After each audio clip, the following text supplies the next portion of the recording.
4 months ago, I bought this abandoned auto repair shop and moved the family from Utah to Colorado. Back in February, when we first got here, we got the building, a parking lot, a shop full of equipment, and a phone number, but we did not get any employees, any customers, and we had a whole bunch of cleanup work that had to be done. Now, 4 months later, we're a fully operational business, but it hasn't been an easy task to get to this point. So today, I'm gonna give you the good, the bad, and the ugly of the first 4 months in business at the abandoned repair shop. First, let me give you a little bit of background on myself because that'll kind of help set the stage and explain why I decided to go on this crazy adventure and purchase a shop. My name's Lawrence. If you're new to the channel, everybody kind of calls me LT, and I've been building vehicles my whole life. Ever since I was a teenager working in my backyard, I've always loved working on pickup trucks. I got my start in my career, as you could call it, back in 2010. I worked at a speed shop in Idaho. We did dyno tuning, engine swaps, stuff of that nature. In 2015, I was lucky enough to get a gig building trucks on a cable show, which was a dream job. I had a ton of fun doing that. But at 2020, or during 2020, I guess you should say, I kind of wanted to start out on my own, have a little bit more independence and do my own thing. So I launched my YouTube channel.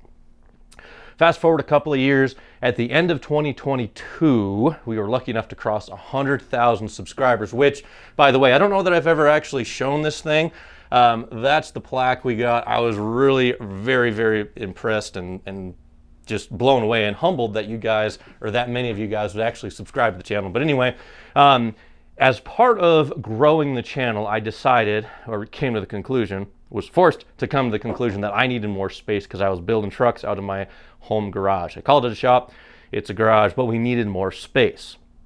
Initially, I started looking around at just commercial property to lease, something just for a YouTube studio, a place where I could have 2 or more vehicles at the same time, enough room to film, to have good lighting, and not to have to push stuff outside as we're working on it. Because as you build trucks, projects take a long time. But anyway, as we started to look around to see what the options were and price things out, it didn't make a whole lot of sense given the amount of revenue that the YouTube channel by itself generated. It would be a bit of a stretch to go out and lease a commercial property, especially with the prices in Utah, which is where we lived at the time. So the wheels kind of started turning. I had some family members who made a suggestion of, instead of just leasing a commercial space for YouTube, why not go buy a business, buy an auto repair shop, or buy a shop in general that has enough space to do YouTube with, but will also help generate revenue on its own. And that's where the whole idea of buying a shop came to play.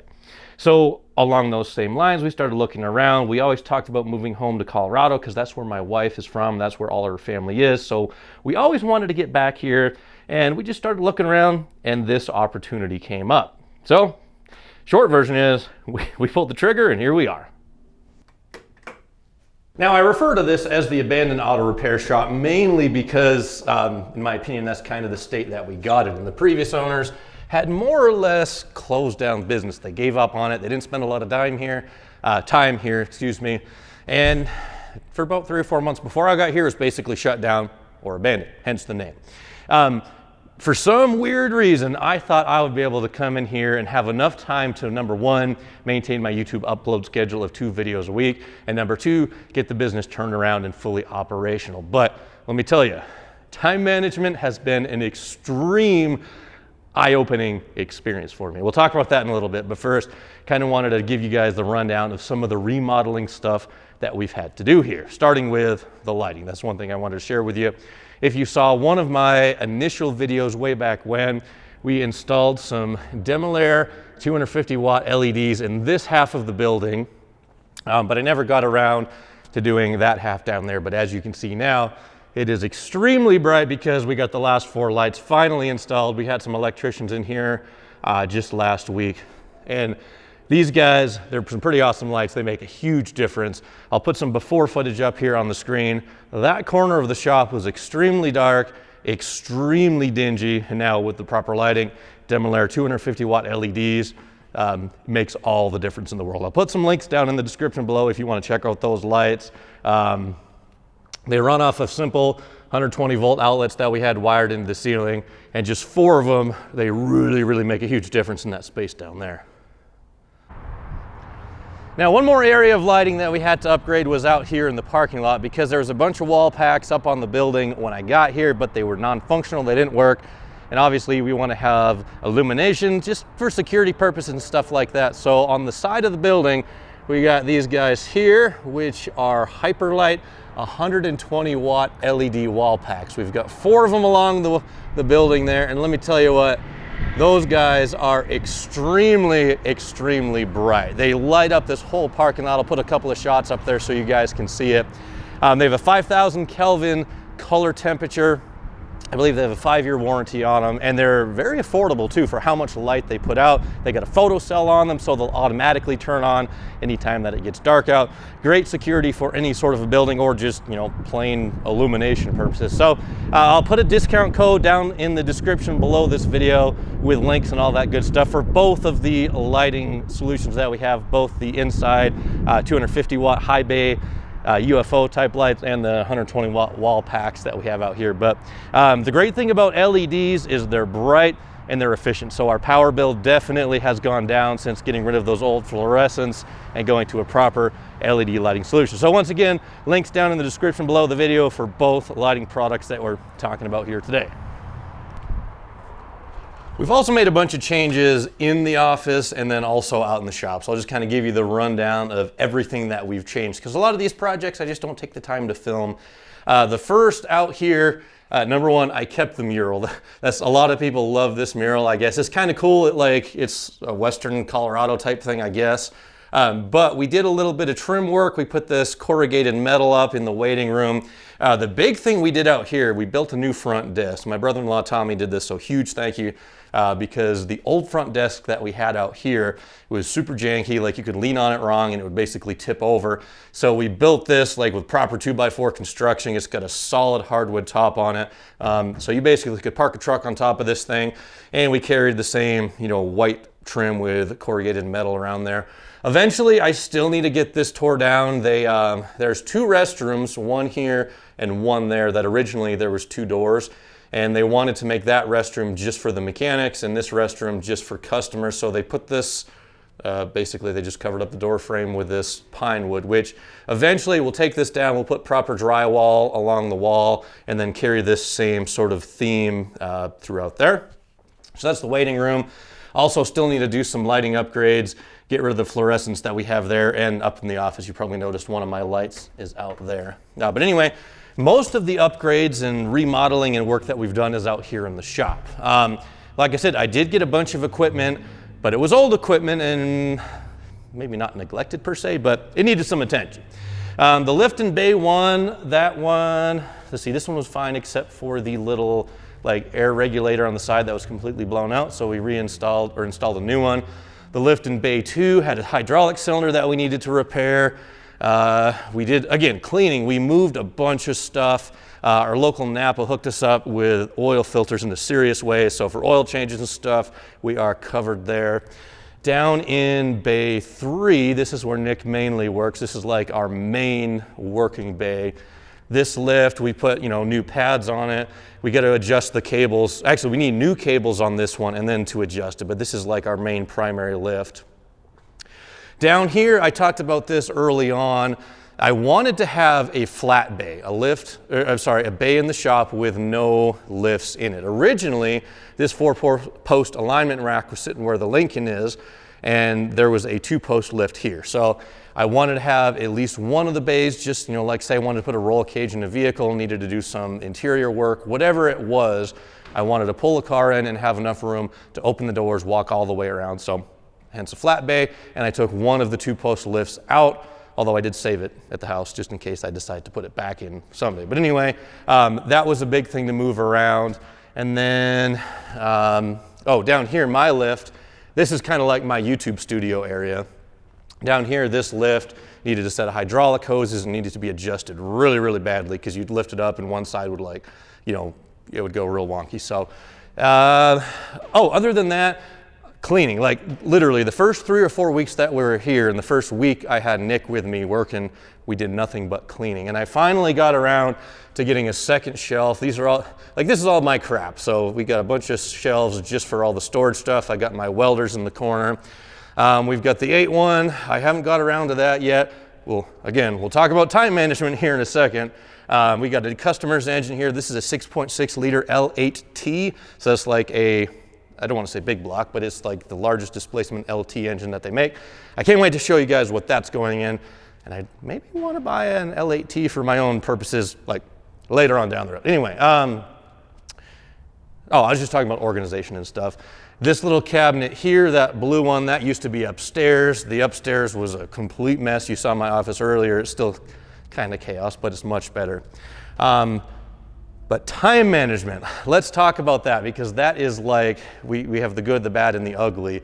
Time management is definitely one of the ugly parts of running this business, because I thought I could just come in and do it all, and I cannot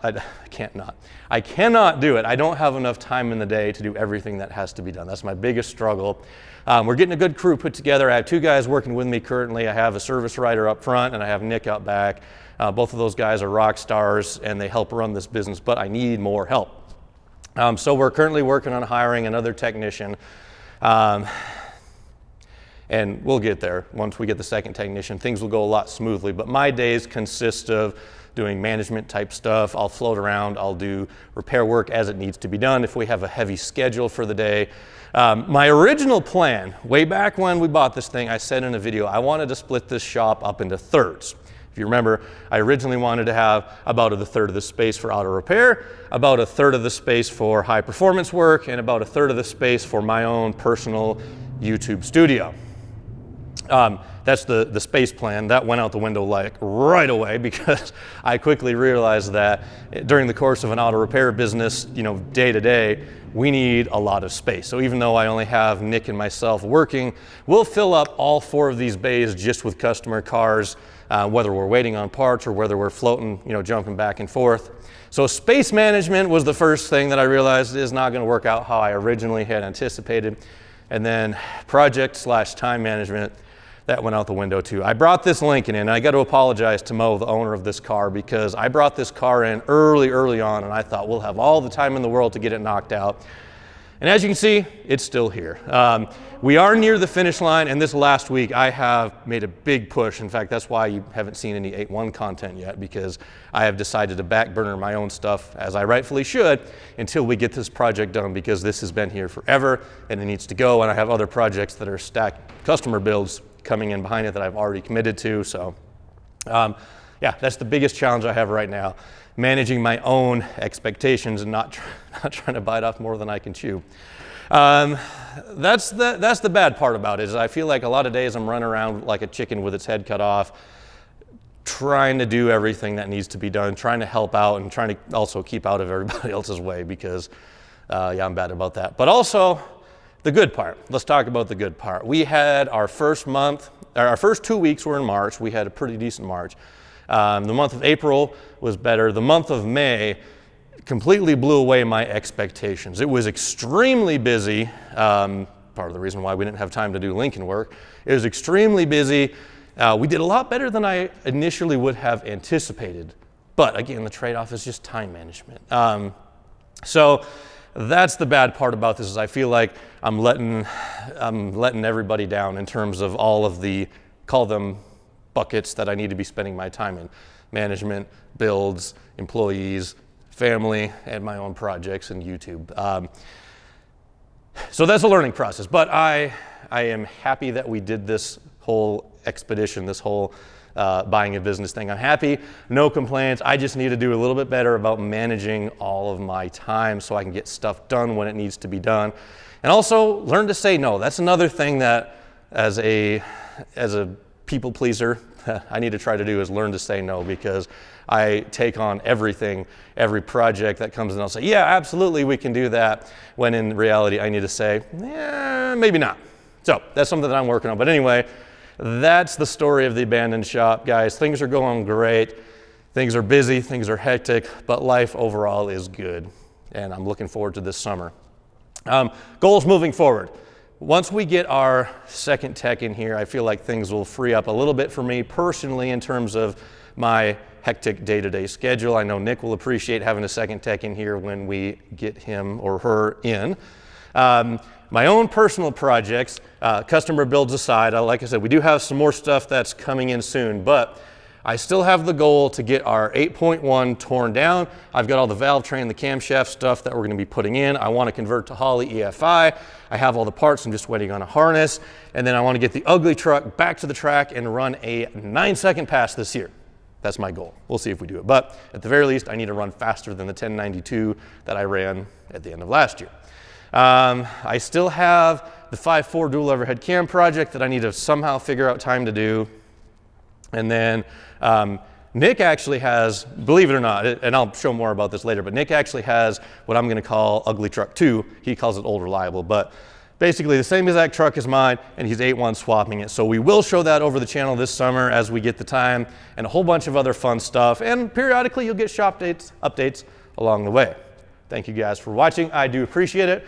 Remember, links down in the video for all the lighting upgrades we talked about, discount codes available for both. If you have a home or a shop that you need some lighting products for, check those guys out. Hyperlite, LED, and then Demilare as well. Thank you guys for watching. I appreciate you. Come back soon and have a good one.